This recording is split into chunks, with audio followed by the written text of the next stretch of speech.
cambiando. Entreala, jugala, pisala, masala. 9 de la mañana, 8 minutos, la genialidad del Choncho Lazarov, que uno tendría que repasar toda esta letra, ya que se habla de materiales para los jugadores, pasarles la canción, Marcelo, y la letra.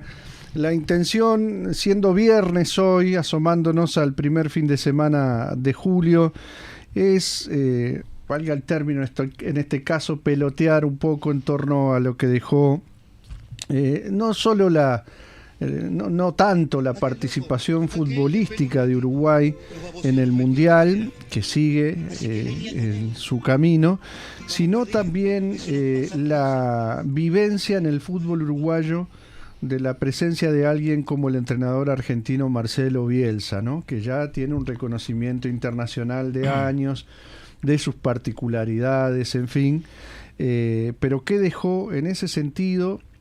No nos vamos a poner nosotros a hacer análisis sociológicos del peso que tiene el fútbol en nuestro país, de su fenómeno masivo. Tal vez quizá eso también de alguna manera alguna alteración está teniendo, no en cuanto a qué cantidad de gurises van a los clubes de baby fútbol y todo eso, sino por otros lados, en cuanto a la incidencia o la atención de la gente sobre el fútbol, desde lo económico también, lo que ha pasado en estos años, desde los cambios en la dirigencia del fútbol, los cambios en la incidencia de alguien como Paco Casale en el fútbol, en fin.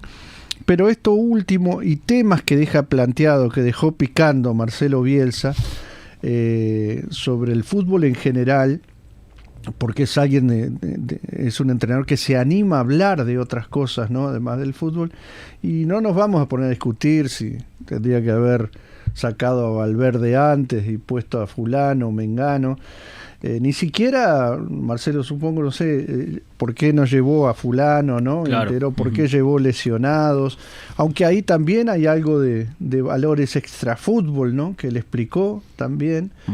Pero bueno, la idea es un poco pelotear y con la participación de ustedes por el WhatsApp 099-326-381, el chat del canal de YouTube, donde los vamos leyendo también, y vamos a repasar algunos tramos de la conferencia, sí, ¿no? De hecho, bueno, más allá de la pelota, evidentemente, escuchar parte de una conferencia de prensa luego de una eliminación de un mundial, la pelota está muy presente, obviamente, en esta conferencia de prensa. Pero vale la pena hacer un repaso medio rápido de lo que fue la trayectoria, de lo que es la trayectoria de Marcelo Bielsa, que comenzó, porque muchos tienen un poco de dudas, ¿no? Él comenzó allá por los años 90 dirigiendo a Newell's Old Boys de Rosario, de su ciudad natal, en Argentina, entre los años 90 y 92. De hecho, fue campeón argentino con Newell's Old Boys y llegó a la final de la Copa Libertadores de América. También después fue a México entre los años 92 y 96, dirigiendo equipos como Atlas y América. Volvió a la Argentina a dirigir Vélez y otra vez fue campeón de Argentina con Vélez. Después dirigió la selección argentina entre el 98 y el 2004. Ahí fue primero en la eliminatoria, en lo que tiene que ver con logros deportivos, de punta a punta ganó esa eliminatoria, que es la más difícil, uno de los campeonatos más difíciles del mundo, y después fue campeón del preolímpico, medalla de oro en el preolímpico, y fue aquel mundial bastante feo de Argentina, que no pasó la primera fase como le pasó a Uruguay ahora. Pero él no lo echaron en ese mundial 2002. Hay un error ahí de mucha gente, de muchos periodistas también, que creen que por ese mundial del 2002 él dejó de ser el entrenador de la selección. Una vez que él termina ese mundial del 2012 y Argentina no pasa a la segunda fase, la Asociación del Fútbol Argentino le dice, no, vos te quedás, y él se queda 2 años más, y ahí es campeón del preolímpico y campeón de las Olimpiadas, medalla de oro. Y después, bueno, como se sabe, dirigió la selección de Chile, dirigió en Francia, dirigió en España, dirigió en Inglaterra, hasta volver a nuestro país, ¿no? A esta parte del mundo. Pero bueno, vamos a escuchar parte de esta conferencia de prensa donde él en el inicio hace una introducción sobre su responsabilidad en los resultados de este presente mundial. Sí, para los que nos están siguiendo por el canal de YouTube vamos a estar viendo también, ¿no? Tramos de esa conferencia que quizá vale la pena para quienes no lo vieron todavía, algunos tramos. Referido al tema la actuación de Uruguay en el Mundial. Primero,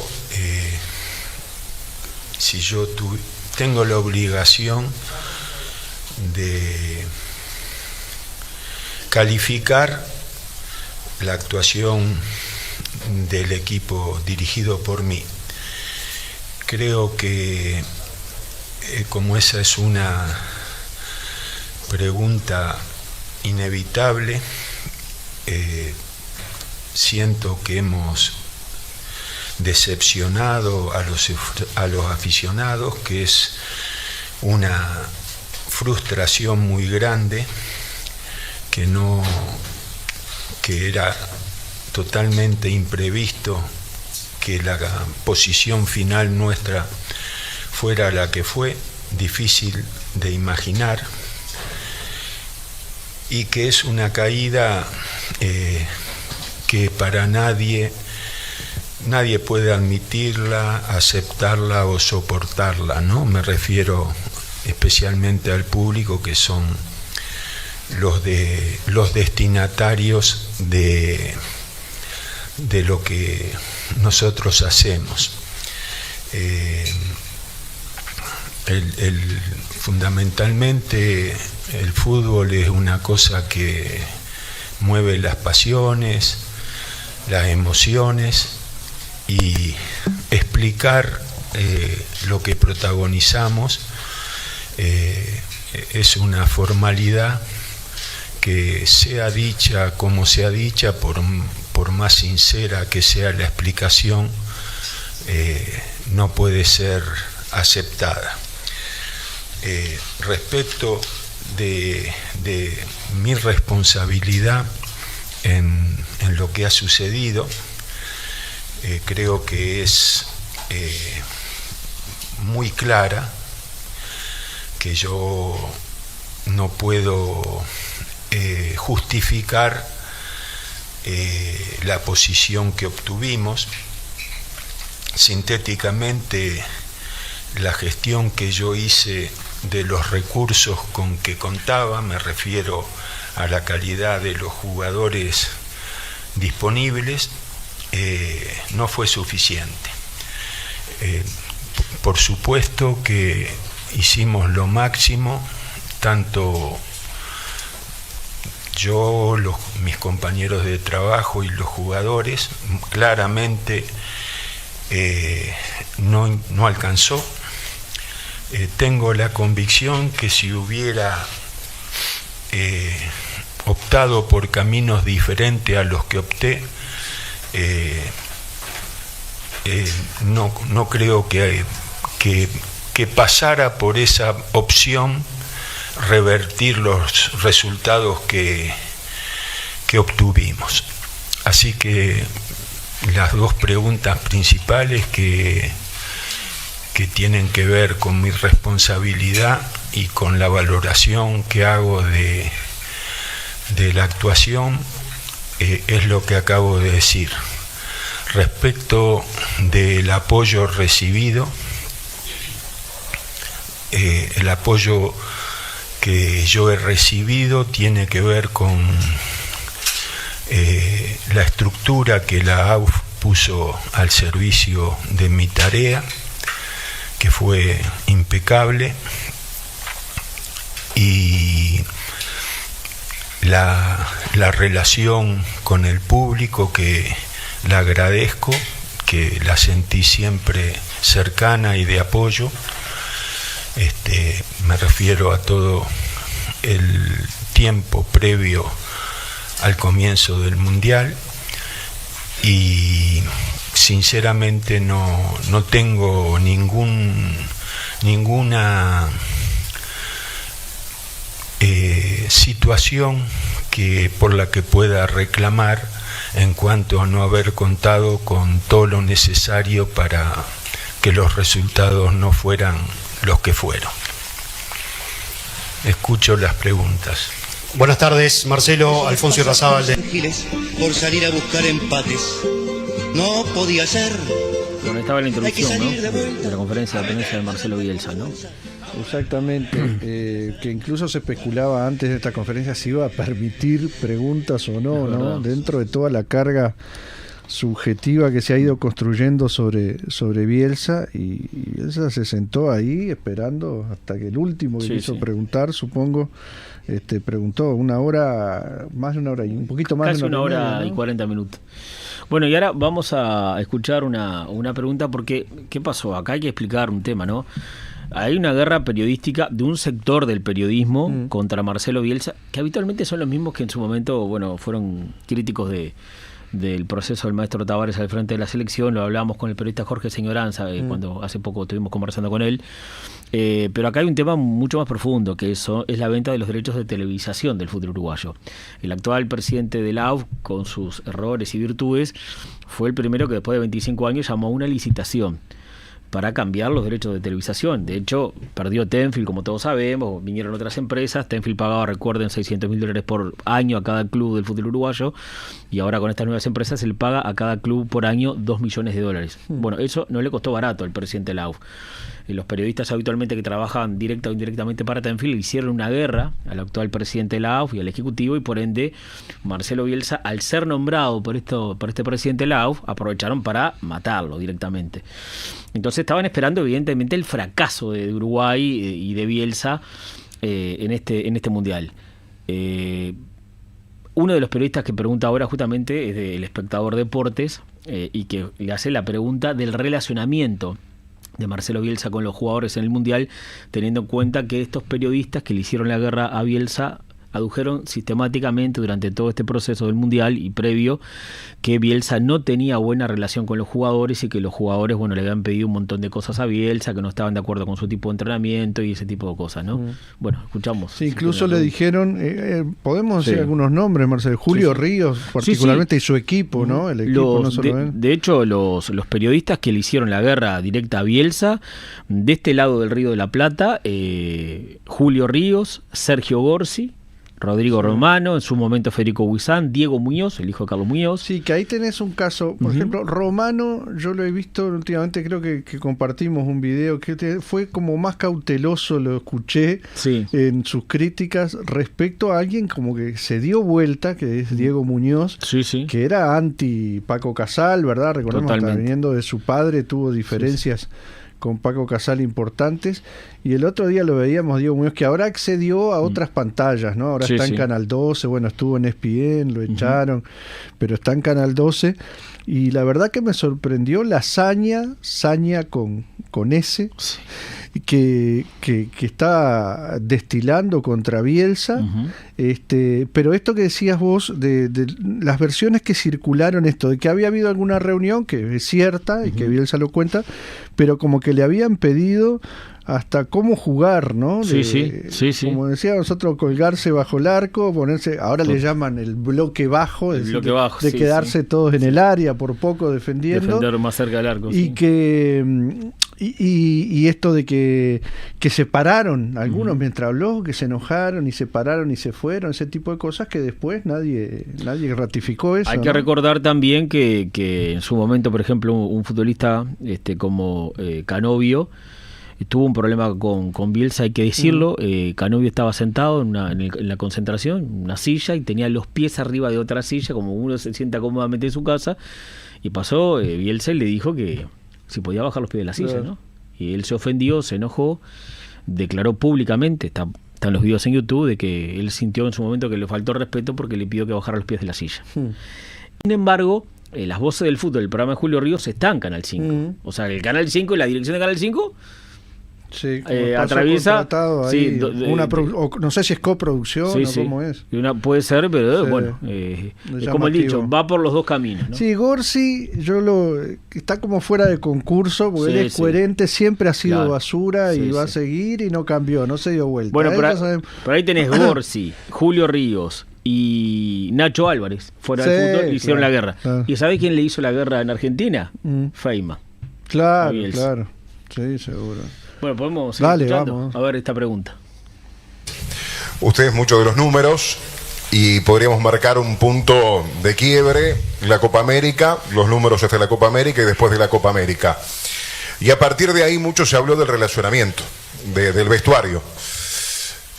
¿Cuánto incidió realmente esa ruptura, si usted considera que es así, con referencia a usted y los jugadores? Y a su vez usted recién habló de las concesiones. ¿Los jugadores estaban abiertos realmente a sus concesiones? ¿Al ida y vuelta con usted? Abierto a las concesiones. No sé si le entiendo mal, pero las concesiones... ¿Estaban dispuestos al cambiar el relacionamiento con usted? Si usted entendía que los jugadores estaban abiertos al ida y vuelta. No, me he expresado mal. Después de Estados Unidos,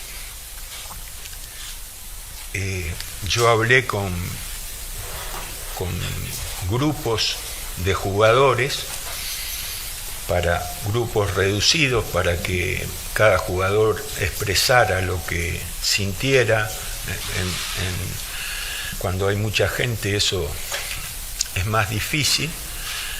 Fui registrando, escuchando lo que los jugadores planteaban, como aquello que les incomodaba de la forma en que yo ejerzo mi oficio. Agrupé la información de las 5 reuniones que tuvimos y se resumieron en 2 cosas: exceso de información y la primera fue exceso de información. El problema del exceso de la información en la actualidad es un problema que vivimos todos, ¿no? En el fútbol aún más. Entonces, le reitero, analicé cómo se resolvía eso y reduje sensiblemente la cantidad de información a entregar. De hecho, yo tengo detallado, y lo hablé con los jugadores, qué cantidad de charlas hicieron, los temas que se tocaron, cuánto duró cada charla. Todo se redujo a más de la mitad. Entonces, cuando previo a España los jugadores me dicen, aún así queremos circunscribir estos 2 temas a esta posición, me plantearon la posición, me explicaron los motivos, y me pareció que yo de ningún modo debía no prestarme a una solicitud que para ello era sincera, necesaria, y por eso la acepté. En cuanto a la división de grupos, yo ya le di mis argumentos, y los argumentos, porque si no parece un capricho, ¿me entiendes? Si yo quiero entrenar por determinados motivos en 2 periodos de 40 minutos con 11 y 11 jugadores, y los jugadores quieren entrenar 1 hora y media todos juntos y le dan mucho valor a eso porque de acuerdo al sentimiento que tienen, eso favorece la cercanía, la unión y la integración, negarme a eso, como creo en lo que me dicen, negarme a eso hubiera sido, en vez de unir, hubiera sido dividir. En cuanto a las charlas, yo siempre trato, obviamente yo evalúo con quién hablo, qué le digo, cómo se lo digo, cuánto dura, cuáles son los recursos didácticos, si son imágenes, todo un bagaje de cosas. Pero si un jugador o los jugadores dicen preferimos un descanso porque esto nos satura mentalmente, bueno, yo no puedo ir en contra de una afirmación de ese tipo. De hecho, si eso, pues yo decía una cosa y la voy a explicar brevemente. Cuando uno no cumple un objetivo tan accesible, tan posible, tan probable, hablar es una falta de respeto al sentimiento del que le duele aquello que no le entregaste. Pero bueno, yo vine acá y hablo, contesto, sabiendo que cuanto más diga, peor es. Porque el dolor de una derrota que lastima el orgullo de cada uno de los que aman a aquel que defraudó, no se resuelve hablando. Ni tampoco yo puedo demostrar si sufro, si no sufro, cómo sufro. Todas esas cosas no tienen solución. Sin embargo, trato de explicar algunas de las cosas sobre las que ustedes me preguntan, porque la única obligación que yo siento en este momento es no decir nada que no sea cierto. Todo lo que yo les digo, no miento en lo más mínimo ni me acomodo en lo más mínimo. Yo insisto que yo las concesiones que hice las hice porque si hubiera actuado no aceptando determinados pedidos, hubiera sido peor que haberlos aceptado. Porque las cosas son muy claras. Si alguien prefiere la convivencia a la calidad del entrenamiento, la necesidad del entrenador por ver a todo, la duración, lo que sea, si le priorizan una cuestión de compañerismo, hay que aceptar el pedido. Si los mensajes saturan, en vez de servir, obstaculizan. Yo tampoco he sido caprichoso. Respecto de la mochila que todos llevamos, y me refiero a la mochila donde diariamente recibimos kilos de información, lo deseemos o no lo deseemos, entonces hay que ser muy cuidadoso con los mensajes. Por eso los reduje, los clarifiqué, lo hice más accesible. No sirvieron, dejé de hacerlos. Y aparte una cosa, el partido porque hay una cosa que no se puede, sobre la que que yo creo que no tiene sentido hablar. Un señor antes decía, usted es muy enamorado de los números, si hablamos de merecimiento, yo puedo perfectamente, y sin que los números estén al servicio de ningún engaño, explicar por qué deberíamos haber terminado el grupo con 7 puntos y qué debería haber pasado diferente a lo que pasó para que Uruguay terminara primero con 7 puntos. Porque no hay apartado del análisis no engañoso, sino un análisis serio, pensado, meditado, explicado, que no nos sitúe ganando Arabia, que no nos sitúe ganando a Cabo Verde y que no nos sitúe empatando con España. Y también los dueños de la pelota y pensar que son solo unos patrincas. Bueno, esta parte de esta respuesta de Marcelo Bielsa, ¿no?, sobre cómo los jugadores le pidieron no recibir tanta información. O sea, no querían charlas tan largas y sobre todo información de todo lo que le brindaba el cuerpo técnico para detallar cómo deberían prepararse y ese tipo de cosas. El plantel de jugadores actual de la selección le pidió al cuerpo técnico que estaban un poco saturados de la información, entonces no querían recibir tanta información. Seguramente preferirían, yo que sé, estar más distendidos en el complejo, jugar al pool, las cartas, conversar, mirar el celular, TikTok y ese tipo de cosas, para capaz que por ese lado podían abrir la mente un poco más a su profesión. Pero bueno, son los tiempos que vivimos, ¿no?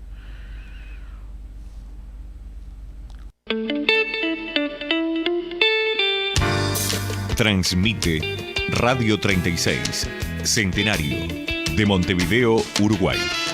Una radio imprescindible, porque nos da ánimo siempre.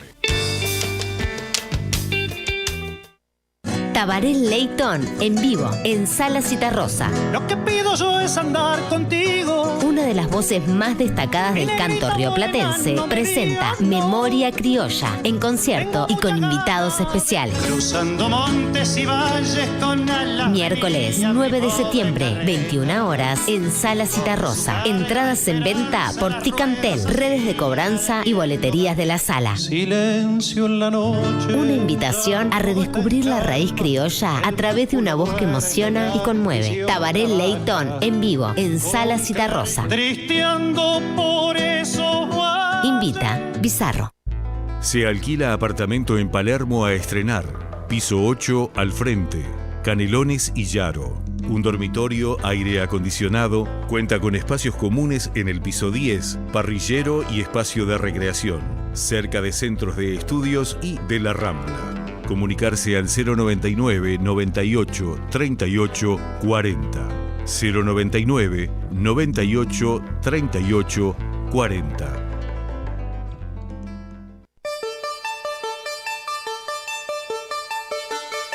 Mañanas de Radio.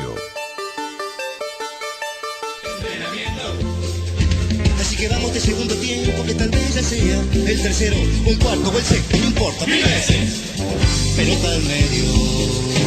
Al túnel, muchachos, al túnel del tiempo, adentro, muchachos, metiendo y metiendo, al túnel, muchachos, vamos a sorprender. 9:35, ya vamos a ir también a escuchar una partecita más de Bielsa y los mensajes que ustedes están enviando. Hay una cosa rápido que vale la pena comentar de una columna que publicó el periodista Marco Soto en El Observador, a propósito de esto último que escuchábamos de Bielsa, de cómo los jugadores que le pidieron que se hablara menos, se transmitiera menos información.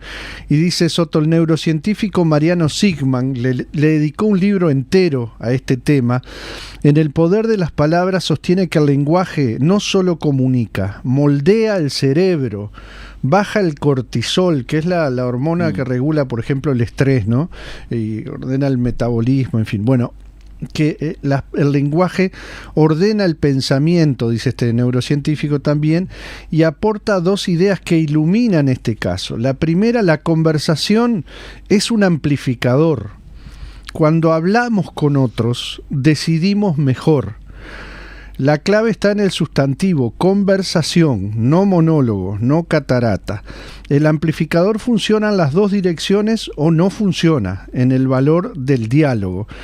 La segunda, las palabras trabajan en dos frentes: el que compartimos con los demás y el que sostenemos con nosotros mismos. Cuando el primero satura, contamina el segundo.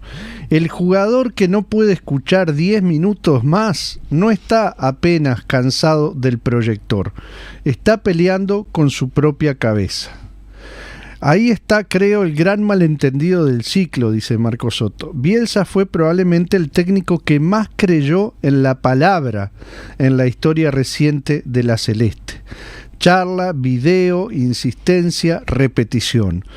Un hombre convencido de que la idea, bien explicada, se vuelve conducta, y sin embargo terminó posiblemente separado del plantel, entre otras cosas, por un exceso de palabra que dejó de amplificar y empezó a saturar. Me quedo con el intento de hacer algo distinto para obtener algo distinto. Las propuestas que exigen, que forman en disciplina y esfuerzo, merecen ser valoradas y no descartadas cuando el marcador no acompaña. Pero agrega también que hay un debe, Marcelo, y dice: un equipo, antes que un sistema táctico, es un grupo humano. Tejer vínculos, leer la emocionalidad, entender las motivaciones y los momentos de cada uno, no es un accesorio del rendimiento, es parte de su núcleo. Ese plus tan uruguayo que tantas veces nos puso por encima de nuestro tamaño, lo entendió como pocos el maestro Tavares, la palabra que abraza, no solo la palabra que corrige. Y bueno, por ahí habla de lo que hay que preparar ahora, ¿no? Para lo que viene para adelante. En otra parte de la conferencia de Bielsa habla del fracaso cuando hiere a la gente. De definición y concesión de goles es evitable, no va a haber otro argumento. Después, 12 problemas o 10 problemas resueltos no por el entrenador, por el corazón del equipo. Ustedes hay cosas que no conocen, que son cosas, por ejemplo, ni un jugador con un gramo de más. Todo un control. Porque esto de los entrenamientos, esto de cómo un equipo corre el 25% más que un rival como España, no es una casualidad, es una ingeniería hecha por preparadores físicos uruguayos, por analistas uruguayos, por médicos uruguayos, y yo también participé, pero fundamentalmente por jugadores. Entonces ¿usted cree que el que está escuchando esto y llora cuando Uruguay pierde, ¿le significa algo esto? Vende humo, es la descripción. Se describe como vende humo al que explica un fracaso, con argumentos. Los argumentos no hacen que el fracaso sea menor. El fracaso es fracaso porque hiere a la gente. Entonces no hay forma de resolverlo. Marcelo, Sebastián Amaya de RF. Y sigue siendo los dueños de la pelota y pensar que son solo unos patrones. Estaba Bielsa hablando de lo que es el fracaso, ¿no? Vamos con algunos mensajes. ¿Qué es vender humo? ¿Qué es vender humo? Totalmente, cuando explicás la derrota con argumento. Miguel del Charrúa dice: buenos días a la 36 audiencia. Técnicos extranjeros nunca funcionan en la selección. Broly debe ser para el futuro. Tavares clasificó a 4 mundiales seguidos. Con Al Capone, lo decimos por el empresario dueño del fútbol por muchos años, con Al Capone estuvimos fuera del 94, 98 y 2006, solo clasificó en el 2002. Martín de Canelón Chico dice: la mayoría de los jugadores de la selección creen que son Maradona y la verdad que no tienen huevo y punto. Y Alejandro Mutay dice: buen día, un tipo para aprender Bielsa, y la mitad de los jugadores unos lumpen con plata que patean la pelo. Dice Alejandro Mutay. También escribió Walter con un tema interno del fútbol uruguayo que tiene que ver con los contratos de la AU, cuando hicimos mención a algo de la AU, que dice que el fútbol uruguayo cambió lo de dueño, lo anterior malo pero conocido y cumplidor, seguramente hace referencia a Tenfield. Eso de hoy, dice, hay varios centros de poder para la repartija, más cometas de la farola, no por defensor, clubes pobres cada vez más pobres, y el ejecutivo de la AUF, empresarios cada vez más ricos. Y dice, ojo Marcelo, que hasta ahora no llegó el dinero de los clubes, hasta ahora promesas que más dinero para los clubes, que no llegó un peso aún, la mayoría, el dinero llegó y los clubes pasaron de recibir $600.000 por año a $2 millones, y Tenfield, que aportaba $20 millones, casi 20 al fútbol uruguayo por año, recogía $60 millones. O sea, es una cuenta clarísima. Los clubes que no han recibido todo el dinero es porque tienen importantes deudas con la AUF o con el propio Casal. Muy bien, y está el chat también, donde están participando ustedes hace un buen rato, con distintas opiniones. Estoy yendo a las primeras para cumplir con lo que ustedes han estado escribiendo. Acá Mario dice: los primeros, el verdadero fracaso no fue en cancha, fue no haber entendido lo que se jugaba en este proceso. Dejamos en soledad a alguien que se autoimpone la responsabilidad de dar explicaciones a los destinatarios de su trabajo, argumentar las razones de sus dichos y sus hechos y nunca traicionarlas. Verlo irse solo por la puerta de atrás, indefenso frente al ataque inescrupuloso de los mercenarios con micrófono, fue una derrota que trasciende el fútbol. Roibal dice: salud querido, grandioso Choncho. Esta versión no la había escuchado y eso que la escuché miles de veces, dice, por lo primero que escuchábamos, la primera versión, ¿no? Edinson dice: no se fue por ninguna puerta de atrás, con los bolsillos llenos, se dio el lujo de convocar a una conferencia de prensa en el Estadio Centenario. Eso es irse por la puerta de atrás. Dale, dice Edinson. Roibal dice: brillante como siempre Bielsa, es raro que la corrupta mafiosa AUF, servil de la mafiosa corrupta Conmebol, servil de la mafiosa corrupta FIFA, lo haya elegido en su momento. Alonso Lacalle. Y Mario dice: vende humo es el calificativo preferido de quienes se benefician del estado de cosas actual y castigan a quien se niega a adaptarse al camino fácil. Bielsa incomoda y asume los costos. Sí, hay que aclarar, las conferencias son en el estadio porque se eligió un lugar céntrico para no hacerlas en el complejo ya de hace muchos años. Claro, porque está lejos, ¿no? Está más atrás mano. Sí. Alejandro dice: arriba la 36, siempre mostrando el camino a seguir, periodismo de verdad con principios. Bielsa, un señor, un docente, lástima el lumpenaje, trata de empañar a este ejemplo de ser humano.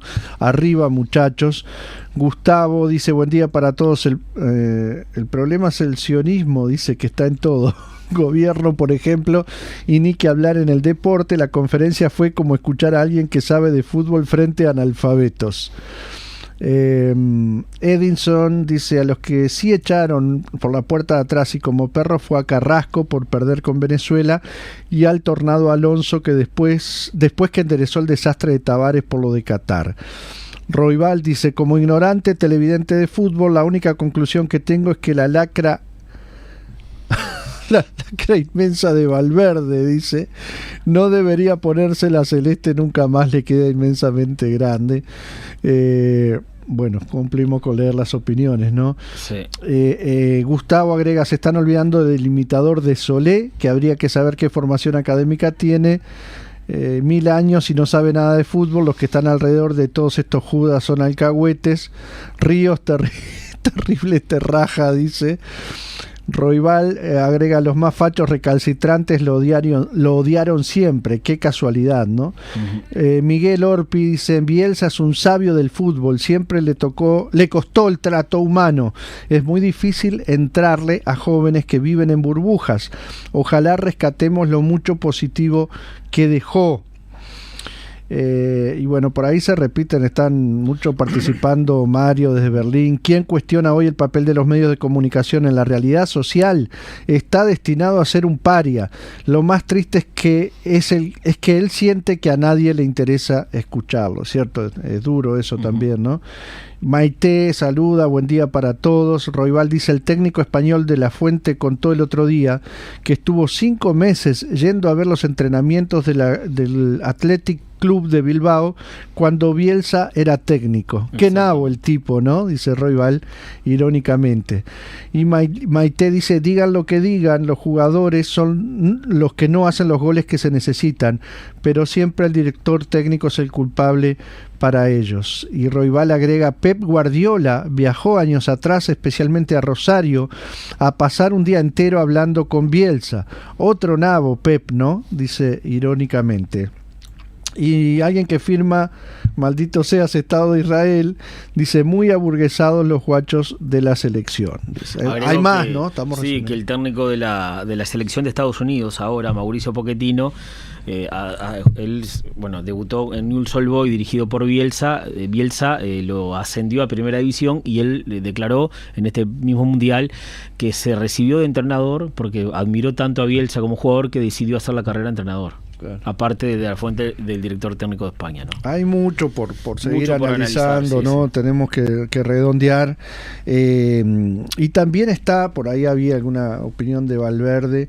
Hay mucho, claro, ahora en esto de las redes, ¿no? Esto de que cualquiera dice lo que quiera, hay un ataque. Una cosa es la crítica normal y que se puede acompañar de los desempeños en la cancha, en fin. Totalmente. Pero después cuando se caen otras cosas y que ganan plata y no. Yo no soy de los que cree que no realmente no se esfuerzan los jugadores, que cuando están en la selección creo que dan lo que pueden o que motivación no les falta para jugar. Hay algo ahí más que hay algún problema, claro, en la psicología, en la combinación con el técnico también, en fin, pero bueno, después destilar cualquier cosa en las redes y eso no me parece que sea el camino más constructivo, ¿no? Y una cosa para agregar es que se habla mucho del dinero, obviamente, que Bielsa cobra en la selección. Hay que aclarar también que antes de aceptar la oferta de Uruguay, Bielsa tuvo una oferta, por ejemplo, de México por un dinero muchísimo mayor al que le paga Uruguay, y también de Medio Oriente, ¿no? Y él decidió acercarse, en este caso a Rosario, a su país, Argentina, dirigiendo Uruguay. Por eso digo, no es que Uruguay le paga mucho, está claro, pero digo, es incomparable a lo que pudiera ganar en otra parte cuando rechazó ofertas para venir a Uruguay, ¿no? Exacto. Bueno, y que esto sirva también para seguir abordando esto de la atención, de estos tiempos, de cómo se hace la formación, de la cabecita, decían, de los jugadores, ¿no? Pero en general, de la formación en general, de los jóvenes, de los elementos que hay hoy para alterar la capacidad de concentración, de recibir conocimientos, en fin, y tantas otras cosas, y del fútbol cada tanto intentamos abordarlo, y además seguimos siempre recomendando ese espacio que prepara Marcelo para los lunes a las 11 de la mañana en La Otra Cara del Deporte, ¿no? Pero de esto, de la selección, se seguirá hablando. Además, ahora después vienen elecciones en la AUF, ¿no, Marcelo? Sí, se el va a año que elegir. viene, sí, exactamente. O sea que esto, cuando se aparece la pregunta de quién va a ser el nuevo técnico, todo eso va a estar un poco atado a lo político una vez más, ¿no? Totalmente.